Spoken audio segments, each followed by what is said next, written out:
Təşəkkür edirəm, hörmətli sədr əziz həmkarlar. BMT-nin kibercinayətkarlığa dair konvensiyasının təsdiq edilməsi yalnız hüquqi yox, həm də ciddi siyasi əhəmiyyətə malik hadisə kimi ölkəmizin yeni reallıqda əsas qlobal aktorlardan biri kimi çıxış etməyə başladığını göstərir. Məlumdur ki, konvensiyanın məqsədi informasiya-kommunikasiya texnologiyaları sistemləri vasitəsilə törədilən cinayətlərlə mübarizədə dövlətlər arasında əməkdaşlığı hədəfləyir, həmçinin sənəddə aidiyyəti səlahiyyətli orqanlar tərəfindən birbaşa və operativ əməkdaşlıq, qarşılıqlı hüquqi yardım mexanizmlərinin sadələşdirilməsi və fasiləsiz fəaliyyət mexanizmlərinin yaradılması nəzərdə tutulur. Düzdür, müasir mənada əməkdaşlıq məsələsinin mahiyyəti xeyli dərəcədə dəyişib. Əgər dövlət güclü deyilsə, əməkdaşlıqla bağlı imzalanan heç bir beynəlxalq mexanizm səmərəli ola bilmir.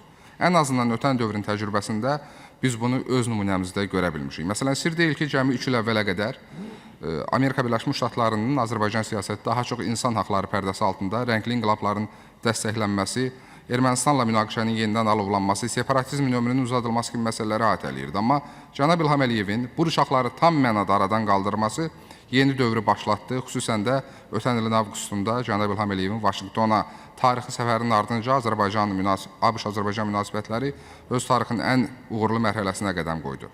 Yəni, dövlət başımıza elə bir konfigurasiya formalaşdırıb ki, bugün artıq dünyanın heç bir yerindən, o cümlədən də okeanın o tayından hansısa yad ideologiya, Soros ideologiyası, Azərbaycan cəmiyyəti zəhərləməyə hədəfləyən misionerlər artıq bura ayaq aça bilmir. Müxtəlif sahələri təmsil edən böyük investorlar artıq bu bölgəni hədəfləyir.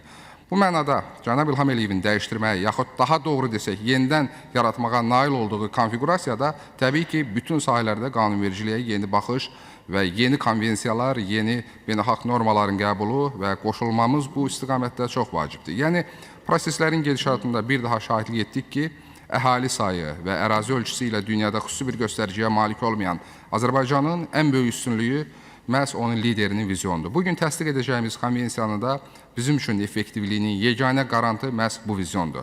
Hazırda xüsusən cinayətlərin statistikasında kiber mühitin artması, o cümlədən milli mənafe və ölkə maraqlarının kiber mühitdə hücumlara məruz qaldığı cari şəraitdə cari sənədin qəbulu və effektivliyinin qarantiyalayan elementlərin mövcudluğu çox mühümdür. Təşəkkür edirəm.